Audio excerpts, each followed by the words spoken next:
청취자 여러분, 안녕하세요. 오늘은 요한복음 3장, 그중에서도 22절부터 30절까지 세례 요한의 증언에 대해 좀 깊이 들어가 보려고 합니다. 네, 안녕하세요. 특히 그 유명한 구절 있죠? 그는 흥하여야 하겠고 나는 쇠하여야 하리라. 맞아요. 바로 그 구절이 핵심인데요. 저희가 받은 자료가 또 이 구절에 대한 강의 내용을 담고 있더라고요. 이걸 바탕으로 해서 세례 요한의 그 겸손함, 또 사명감, 그리고 이 자료만의 해석까지 한번 살펴보겠습니다. 네, 흥미로운 시간이 될 것 같습니다. 자, 그럼 먼저 그 배경부터 좀 짚어볼까요? 예수님이랑 세례 요한이 비슷한 시기에 각자 다른 곳에서 침례를 주고 있었어요. 그렇죠? 네, 맞습니다. 요한복음 3장 22절, 23절에 그렇게 나오죠?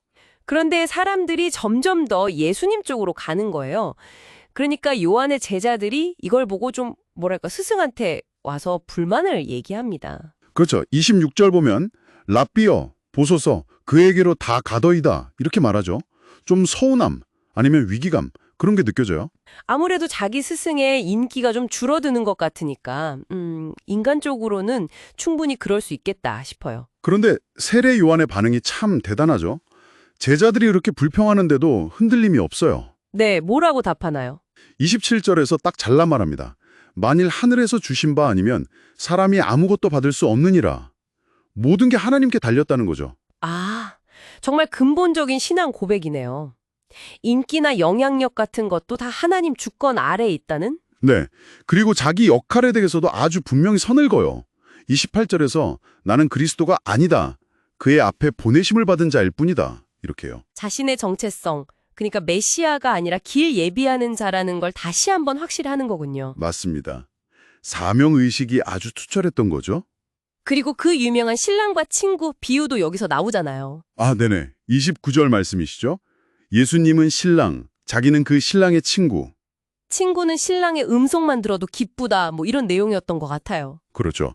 주인공은 예수님이고 자기는 옆에서 돕는 역할인데 예수님이 잘 되는 것 자체가 자기 기쁨이라는 거예요. 이건 뭐 개인의 영광 같은 건 아예 관심 바뀐 거죠. 정말 대단한 자세입니다. 근데 이 자료에서는 이 기쁨을 또 다른 관점에서 설명한다고요. 네, 이 자료에서는요.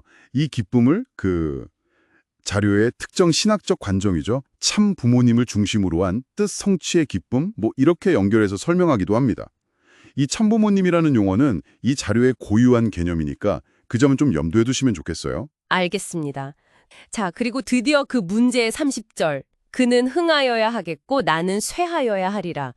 와, 정말 어떻게 보면 겸손의 끝판왕 같은 말이잖아요. 그렇죠. 보통은 그렇게 해석합니다. 자기 역할은 이제 끝나고 모든 스포트라이트, 모든 영광은 예수님께 가야 한다. 정말 자기를 비유는 놀라운 겸손의 표현으로 보죠. 자신의 사명을 다 완수하고 이제 역사 속으로 조용히 사라지겠다. 뭐 이런 느낌으로요? 네. 자신의 시대가 가고 예수님의 시대가 왔음을 인정하는 아주 위대한 신앙인의 모습으로 많이들 이해합니다. 그런데 이 자료는 여기서 좀 다른 이야기를 한다고요? 상당히 좀 비판적인 시각이라고 들었는데요. 네, 맞아요. 이 고백을 단순히 겸손으로만 보지 않고요. 섭리적 아쉬움을 드러내는 말로 해석합니다. 섭리적 아쉬움이요? 그게 무슨 뜻이죠? 이 자료의 관점에서 섭리라는 건 하나님의 계획이나 뜻 이런 걸 의미하는데요. 세례 요한이 예수님과 함께 흥했어야 했다는 거예요. 쇠하는 게 아니라. 아, 함께 흥했어야 했다. 쇠하여야 한다는 말이 그럼 잘못됐다는 건가요? 이 관점에서는? 그렇죠. 이 자료에 따르면 메시아를 진짜 제대로 모시는 사람은 메시아랑 운명을 같이 해야 한다는 거예요. 같이 성공하고 같이 영광을 받아야 하는데 나는 쇠하겠다는 말은 결국 예수님과 완전히 하나 되지 못했다는 증거라는 거죠. 그러니까 엘리야의 사명을 받았으면 예수님을 끝까지 모시고 함께 해야 했는데 그걸 못했다는 뜻으로 해석하는 거군요.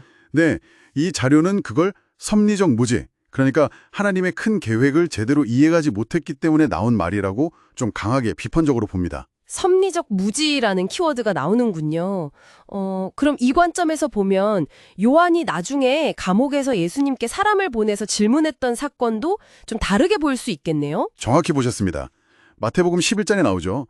감옥에 갇힌 요한이 제자들을 보내서 오실 그이가 당신입니까? 우리가 다른 일을 기다려야 합니까? 이렇게 묻잖아요. 네, 그쵸? 이 자료는 바로 그 질문을 이 섭리적 무지가 더 깊어져서 나타난 의심의 표현으로 해석합니다. 의심이요? 네, 예수님의 행보가 뭐랄까 당시 유대인들이 기대했던 그런 정치적인 메시아상, 로마 압제에서 해방시켜주는 그런 모습과는 다르니까 요한 역시 그런 시각에서 벗어나지 못하고 혼란스러워하며 의심하게 되었다는 분석인 거죠. 아, 예수님이 메시아가 맞는지 흔들렸다는 거군요. 그럼 예수님이 그 질문에 답하면서 하신 말씀 있잖아요. 여자가 낳은 자 중에 세례 요한보다 큰 이가 없지만 하늘나라에서는 가장 작은 자라도 그보다 크다. 이 말씀도 좀 다르게 해석되겠네요. 그렇습니다. 이 자료는 그 말씀을 단순히 칭찬과 한계를 지적하는 걸 넘어서 요한의 그 섭리적 무지, 그러니까 메시아를 온전히 알아보지 못하고 끝까지 함께하지 못하는 것에 대한 예수님의 어떤 분개 섞인 경고였다, 이렇게까지 상당히 강하게 해석을 합니다. 와, 분개 섞인 경고라니 정말 강한 해석이네요. 자, 오늘 이야기를 좀 정리해 볼까요? 세례 요한의 그는 흥하고 나는 쇠하리라는 말.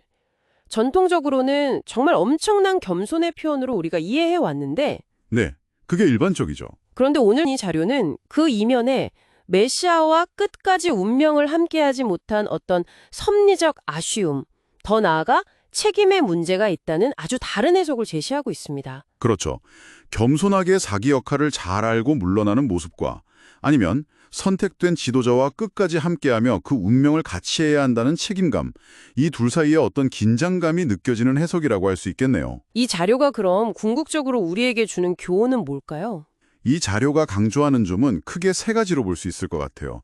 첫째는 우리의 마음과 충성은 결국 하나님께, 참부모님께 향해야 한다는 것. 네, 둘째는 자기 사명을 잘 알고 충실히 해야 하지만 거기서 멈추는 게 아니라 메시아와 온전히 하나가 되어야 한다는 것.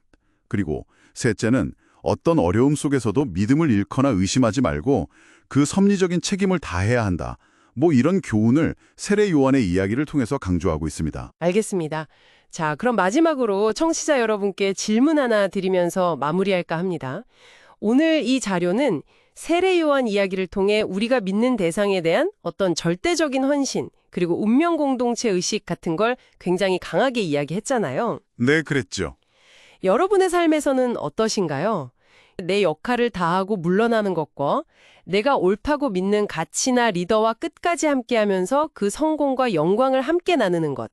이 두 가지 사이에서 여러분은 어떤 가치를 더 중요하게 생각하시나요?